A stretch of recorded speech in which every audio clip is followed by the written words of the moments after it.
عزیز طلباء آداب، آپ سب کا فاصلاتی نظام تعلیم اتراکھنڈ اوپن یونیورسٹی کے تعلیمی پروگرام میں خیر مقدم ہے۔ میں شہپر شریف شعبہ اردو سے آپ سب کو خوش آمدید کہتا ہوں۔ امید ہے کہ آپ سب خیریت سے ہوں گے اور خوشحال زندگی گزار رہے ہوں گے۔ اتراکھنڈ اوپن یونیورسٹی کے اس تعلیمی پروگرام کے ذریعے معاشرتی مسائل پر توجہ دینے کے ساتھ ساتھ طلباء کے لیے ایسے مفید پروگرام فراہم کیے جاتے ہیں جو ان کی علمی سطح میں اضافہ کر سکیں اور طلباء اپنے نام کے ساتھ ساتھ اتراکھنڈ اوپن یونیورسٹی کا نام بھی روشن کر سکیں۔ ہنسنا اور ہنسانا انسان کی فطرت ہے۔ انسان دوسروں کو ہنسانے اور خود ہنسنے کے مختلف بہانے تلاش کرتا ہے۔ اسی ضرورت کے تحت ہنسنے اور ہنسانے کے نت نئے طریقے ایجاد ہوئے۔ ادب کے ذریعے ہنسانے کے فن کو مزاح کہا جاتا ہے۔ مہذب سماج میں پھکڑ پن اور بھونڈی ہنسی کو پسند نہیں کیا جاتا، اس لیے مزاح نگاروں نے ظریفانہ ادب میں مسلسل نفاست پیدا کرنے کی کوشش کی ہے۔ اعلیٰ درجے کا مزاح قاری کو مسکرانے پر مجبور کر دیتا ہے اور اس کے ذہن و دل کو فرحت عطا کرتا ہے۔ اس کے برعکس طنز میں تلخی، تیزی، نشتریت ہوتی ہے۔ طنز با مقصد ہوتا ہے اور اصلاح اس کا مدعا ہوتا ہے۔ اردو کی بیشتر تخلیقات طنزیہ و مزاحیہ ہیں، کیونکہ طنز کے بغیر مزاح کو اور مزاح کے بغیر طنز کو نامکمل خیال کیا جاتا ہے۔ طنز کے بغیر خالص مزاح تو خوشگوار ہو سکتا ہے، مگر طنز میں مزاح نہ ہو تو قاری یا سامع کو تلخی کے سوا کچھ حاصل نہ ہوگا۔ عزیز طلباء، آج کے اس پروگرام کے تحت اردو کے معروف طنز و مزاح نگاروں پر شروع کی گئی سیریز کی 5ویں قسط میں ہم سید احمد شاہ پطرس بخاری پر تفصیل سے گفتگو کریں گے، تو آئیے ویڈیو کی باقاعدہ شروعات کرتے ہیں۔ سید احمد شاہ پطرس بخاری کی پیدائش 1 اکتوبر 1898 کو پشاور میں ہوئی تھی۔ انہیں کتب بینی کا بہت شوق تھا۔ وہ طالب علمی کے زمانے ہی سے شعر و ادب میں دلچسپی لینے لگے تھے۔ پطرس بخاری کا شمار اردو کے ممتاز بزلہ سنج اور خالص مزاح نگاروں میں کیا جاتا ہے۔ انہوں نے بہت کم لکھا ہے اور جو کچھ لکھا ہے وہ بے حد انتخاب اور اعلیٰ درجے کا ہے۔ پطرس بخاری کی تمام نگارشات کو یکجا کر کے پطرس کے مضامین کے نام سے شائع کر دیا گیا ہے۔ پطرس کے اسی مختصر مجموعے کی نگارشات کی بدولت ان کا شمار اردو کے منفرد اور اعلیٰ درجے کے مزاح نگاروں میں کیا جاتا ہے۔ پطرس بخاری اعلیٰ تعلیم یافتہ تھے۔ ان کا مطالعہ بہت وسیع تھا۔ پطرس نے مزاح نگاری میں قلم اٹھانے سے قبل کاملانِ فن کی تخلیقات کا بغیر نظر مطالعہ کیا تھا اور ان کے متعلق اپنی بے باک رائے بھی قائم کی تھی۔ یہ رائے کبھی کبھی اس قدر کھری اور بے باک ہوتی تھی کہ اس میں بالعموم بے دردی اور بے رحمی کا رنگ جھلکنے لگتا تھا۔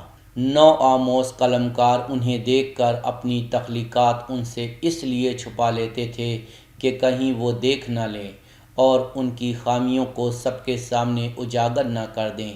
ایک مرتبہ امتیاز علی تاج نے بھی ایسا ہی کیا تو پطرس نے ان سے برجستہ کہا، میں تمہاری تحریر کو دنیا کے بڑے بڑے ادیبوں کی تحریروں کے ہم پلہ دیکھنا چاہتا ہوں، اس لیے میری خواہش ہے کہ اس میں کوئی خامی باقی نہ رہے۔ جو قلمکار دوسروں کی تحریر پرکھنے میں اس قدر سخت ہو، وہ اپنی نگارشات پر کس قدر اپنا خون جگر صرف کرتا ہوگا، اس کا اندازہ پطرس بخاری کی تحریریں پڑھ کر لگایا جا سکتا ہے۔ پطرس کی تحریروں کا بنیادی وصف فنی تکمیل ہے۔ انہوں نے اردو مزاح نگاری میں جو منفرد اسلوب و انداز اختیار کیا ہے، وہ مزاح نگاری میں ایک نئے دبستان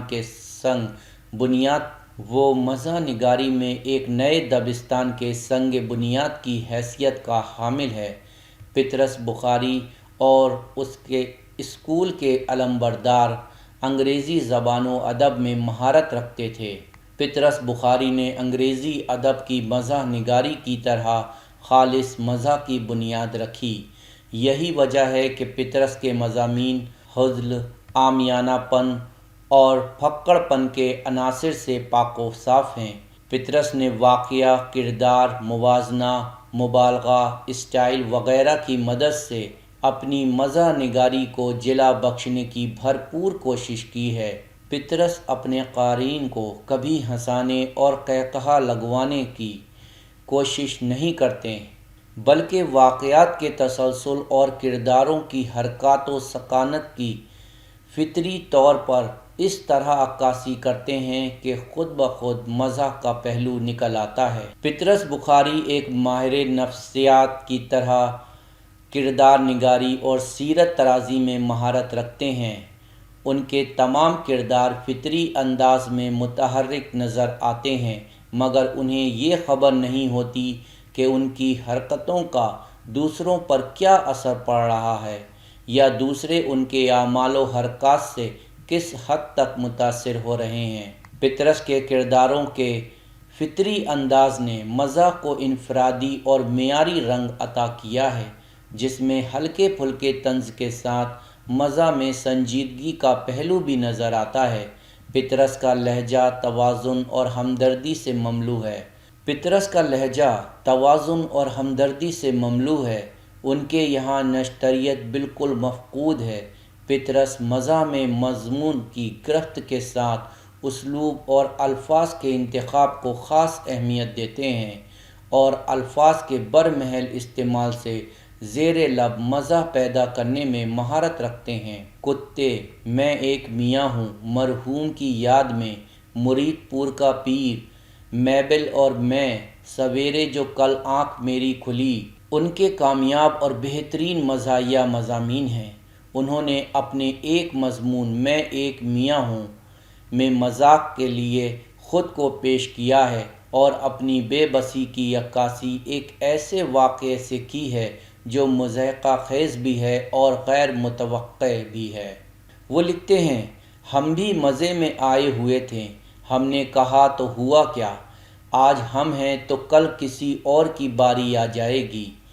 نہایت خندہ پیشانی سے اپنے چہرے کو پیش کیا، ہنس ہنس کر وہ بیہودہ سی ٹوپی پہنی، ایک شان استغنا کے ساتھ چلم اٹھائی اور زنانے کا دروازہ کھول کر باورچی خانے کو چل دیے، اور ہمارے پیچھے کمرہ قہقہوں سے گونج رہا تھا۔ صحن میں پہنچے ہی تھے کہ باہر کا دروازہ کھلا اور ایک برقع پوش خاتون اندر داخل ہوئیں۔ منہ سے برقع الٹا تو روشن آرا۔ پطرس بخاری نے لاہور کا جغرافیہ اور اردو کی آخری کتاب کے عنوان سے پیروڈی بھی لکھی ہیں، جو خاص و عام میں بے حد مقبول ہوئیں۔ وہ آب و ہوا سے متعلق لکھتے ہیں۔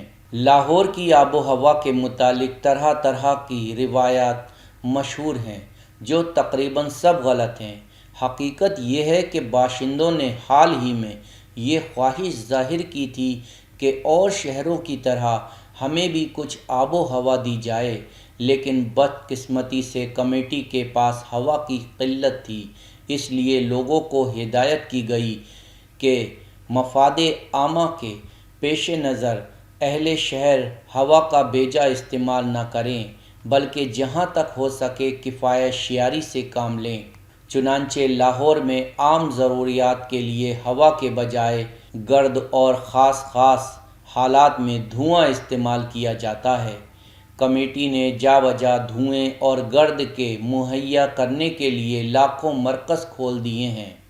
پطرس بخاری نے مرید پور کا پیر میں واضح کیا ہے کہ تقریر کی صلاحیت یادداشتوں کی شکل میں جیب کے اندر نہیں، دماغ کے اندر ہوتی ہے۔ مرحوم کی یاد میں مرزا کے پردے میں ایسے لوگوں کو بے نقاب کیا گیا ہے جو دوستوں کی آڑ میں بھولے بھالے لوگوں کو اپنے دامے فریب میں پھانس کر اپنا الو سیدھا کرتے ہیں۔ سویرے جو کل آنکھ میری کھلی کے ذریعے جفا کشی کی اہمیت کو واضح کیا ہے۔ میبل اور میں سے خلوص اور راست گوئی کا درس دینے کی کوشش کی گئی ہے۔ پطرس بخاری کے مزاح میں طنز کی نہایت خفیف اور خوشگوار لہریں محسوس ہوتی ہیں۔ خوش طبعی، ظرافت اور ہلکا پھلکا طنز ان کے اسلوب کی اہم خصوصیات ہیں۔ ان کے یہاں ذاتی خوشدلی قوس قزح کی طرح نظر آتی ہے۔ ان کے ذہن کی تیزی و طراری ان کی ہر نگارشات سے عیاں ہے۔ ان کا ذوق مزاح نہایت بلند و اعلیٰ ہے۔ وہ مزاح کے رنگ کا گرویدہ ہیں جو نشتریت، تقریب، لفظی قلہ بازیوں اور عملی مذاق سے ملوث نہیں ہوتا، بلکہ ذہنی کشادگی اور وسیع القلبی سے تحریک پاتا ہے۔ عزیز طلباء، آج اس پروگرام میں ہم نے اردو کے معروف طنز و مزاح نگاروں پر شروع کی گئی سیریز کی 5ویں قسط میں سید احمد شاہ پطرس بخاری کے بارے میں بات کی۔ آج کے سبق میں اتنا ہی، ملتے ہیں پھر کسی نئے عنوان کے ساتھ۔ شکریہ۔